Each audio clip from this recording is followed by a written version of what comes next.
Taste the Daily.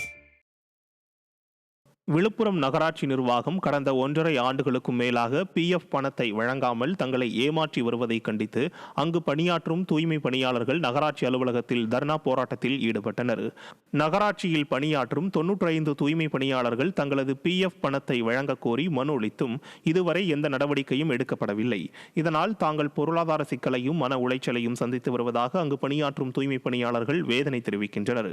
மேலும் பணிக்கு எவ்வித பாதுகாப்பு உபகரணங்களையும் வழங்காமல் நகராட்சி அதிகாரிகள் தூய்மை பணிகளை மேற்கொள்ள தங்களை வற்புறுத்துவதாகவும் குற்றம் சாட்டிய அவர்கள் விடிய அரசின் நகராட்சி நிர்வாகத்தை கண்டித்து தர்ணா போராட்டத்தில் ஈடுபட்டதால் அங்கு பரபரப்பு ஏற்பட்டது. ஸ்டாலின் ஆட்சியில் தூய்மை பணியாளர்கள் நலன் தொடர்ந்து புறக்கணிக்கப்பட்டு வருவது மக்களிடையே அதிருப்தியை ஏற்படுத்தியுள்ளது. நாங்க கொள்ளடிச்சு கேட்கல, அவங்க சம்பளத்தை கேட்கல, அவங்க சொத்தை கேட்கல, அவங்க உழைச்சு வச்சுக்கிற காசை கேட்கல, நாங்க உழைச்சு வச்சுக்கிற PF தான் நாங்க கேட்கறோம். இது வரைக்கும் கொடுக்கல. சம்பளமும் லேட்டா வரும். நாங்க செய்யற பணிக்கு எங்க PF பணத்தை கொடுத்தா இந்த போராட்டம் நடக்காது. ஒவ்வொரு தொழிலாளிக்கும் BP சுகர் நோய் எவ்வளவு வதப்பட்டு சாவறாங்க. ரிட்டையர்மெண்ட் ஆனா PF இல்ல, ஒரு துண்டு சீட்டை கொடுத்து அனுப்புறாங்க.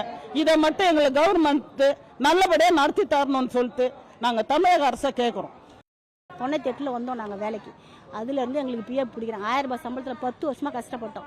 அதுலேருந்து பிடிக்கிறாங்க, 100 ரூபாயிலேருந்து பிடிக்கிறாங்க PF. இப்போ எங்கள் PF காசெல்லாம் எடுத்துகிட்டு வந்துட்டாங்க ஐயா. நாங்கள் போய் 6 மாதத்துக்கு ஒரு தடவை போய் கேட்கல, எங்களுக்கு கிடையாதுன்றாங்க. உங்களுக்கு ரிட்டையர்மெண்ட் ஆனால் தான் அந்த பணமே உங்களுக்கு இப்போ கிடையாதுன்றாங்க. சரி கணக்கு கொடுங்க, அதுவும் இல்லை. எல்லாத்தையும் எடுத்து காலி பண்ணிட்டு கஜானா காலி பண்ணிட்டு எங்கள் ஐடி நம்பர் அவனுக்கு எப்படி தெரியும்? எங்கள் பணம் பிடிக்கிறாங்க, எங்கள் ஐடி நம்பர் அவனுக்கு எப்படி தெரியும்? எங்கள் பணம் எங்களுக்கு வேணும் ஐயா. மதிக்க மாட்டுறாங்க.